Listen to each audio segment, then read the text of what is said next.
हाय friends, myself doctor A.K. Upadhyay. आज हम चर्चा करेंगे कोविड और इन्फ्लुएंजा के बारे में। इस समय बहुत सारे पेशेंट परेशान हैं प्रोलॉन्ग कफ से, जो कि इस समय इन्फ्लुएंजा H3N2 वायरस और कोविड XBB 1.16 वेरिएंट इस समय चल रहा है, जिसके इन्फेक्शन के कारण लगभग सिमिलर लक्षण मिल रहे हैं मरीजों में। और चूँकि दोनों ही वायरस हैं और एक टाइप के RNA वायरस हैं। देखिए, वायरसेस के बारे में मैं थोड़ा सा आप लोगों को जानकारी दे दूं कि जो वायरस होते हैं ये तो न तो लिविंग है न नॉन लिविंग है। ये हमारे बॉडी के बाहर तो एज ए नॉन लिविंग की तरह बिहेव करते हैं। जैसे हमारा एक स्टोन है, एक पार्टिकल है कोई पड़ा हुआ है जो कि निर्जीव है, और ये जब हमारे शरीर में ये प्रवेश करते हैं, किसी होस्ट में जाते हैं वायरसेस, तो ये उस होस्ट के सेल की जो न्यूक्लियस होता है उस पर ये कब्जा कर लेते हैं और न्यूक्लियस को अपनी तरह से ऑर्डर देते हैं और अपने हिसाब से प्रोटीन का जो है निर्माण करते हैं। क्योंकि इनकी कोई मशीनरी नहीं होती अपनी जिससे ये मल्टीप्लिकेशन कर पाएँ, तो ये होस्ट के सेल को कब्जा करते हैं और उसको अपने अकॉर्डिंग, अपनी नीड के अकॉर्डिंग जो है प्रोटीन बनाने की परमिशन देते हैं।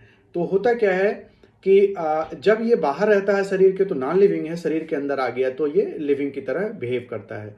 तो वायरसों पे काबू पाना बहुत ही मुश्किल इसलिए होता है कि जब हम इस पे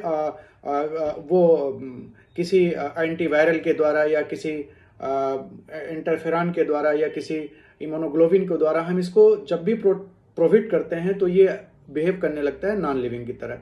क्योंकि नॉन लिविंग पे किसी का कोई जोर नहीं चल सकता, जो नॉन लिविंग खुद ही है उसको क्या हम मार सकते हैं। तो इस वजह से वायरस से निपटना बहुत ही एक चुनौतीपूर्ण काम है।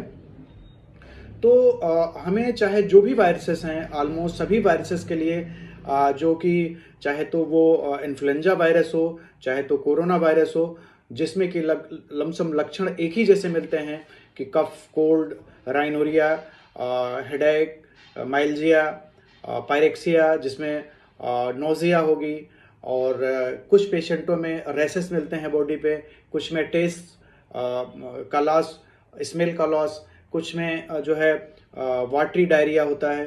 तो इस टाइप के लक्षण मरीजों में मिलते हैं, और ये कोविड में भी मिल सकते हैं, कोरोना वायरस जो इन्फेक्टेड है उसमें, और जो इन्फ्लुएंजा वायरस है उसका भी प्रभाव हो सकता है।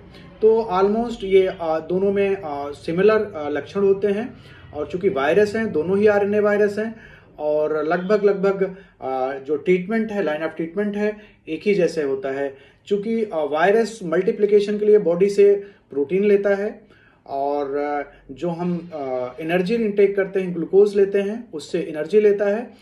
तो ये करता क्या है कि अपना मल्टीप्लिकेशन करता है, अपना एक RNA के ऊपर कोटिंग जो है ये अपना करके एक वायरस में, एक मैच्योर वायरस का जो है ये निर्माण करता है। Excuse me. तो होता क्या है कि बॉडी से प्रोटीन का लॉस होता है, इसलिए हमेशा पेशेंट को या मरीजों को या नॉर्मली वैसे भी ये एडवाइस किया जाता है कि हाई प्रोटीन डाइट लें। क्योंकि जो भी हमारी बॉडी में जो भी प्रोटीन, जो भी वायरस के अगेंस्ट इम्यूनोग्लोबिन्स बनते हैं, जो भी इंटरफेरॉन्स बनते हैं, कहीं न कहीं उसमें प्रोटीन की ज़रूरत पड़ती है। और प्रोटीन का लॉस, चूँकि वायरस भी अपनी कवर बनाने के लिए प्रोटीन को ब्रेक डाउन करता है बॉडी से, तो इसकी वजह से भी हमारे शरीर से प्रोटीन का लॉस होता है। तो इस वजह से हाई प्रोटीन डाइट की ज़रूरत होती है। प्लेंटी ऑफ फ्लूइड्स लें, हाई प्रोटीन डाइट लें, स्ट्रेस कम से कम लें, पूरी नींद लें, ज़्यादा एक्सर्शन ना करें।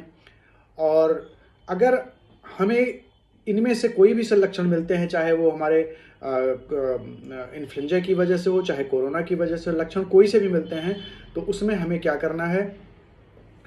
सबसे पहले तो डॉक्टर की सलाह के बिना कोई ट्रीटमेंट ना लें, डॉक्टर की सलाह लें। हल्का फुल्का अगर फीवर है, बॉडी एक है, माइल्जिया हल्का फुल्का है, तो आप क्रोसिन ले सकते हैं। वैसे 99 to 100 अगर टेम्परेचर है तो उसमें किसी क्रोसिन की ज़रूरत नहीं है, और घर में रहें।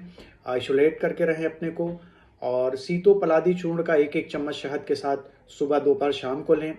खोखी जेड प्लस सिरप आता है, 10 ml TDS लें। फाइटोम्यून सिरप आता है, 10 ml TDS लें।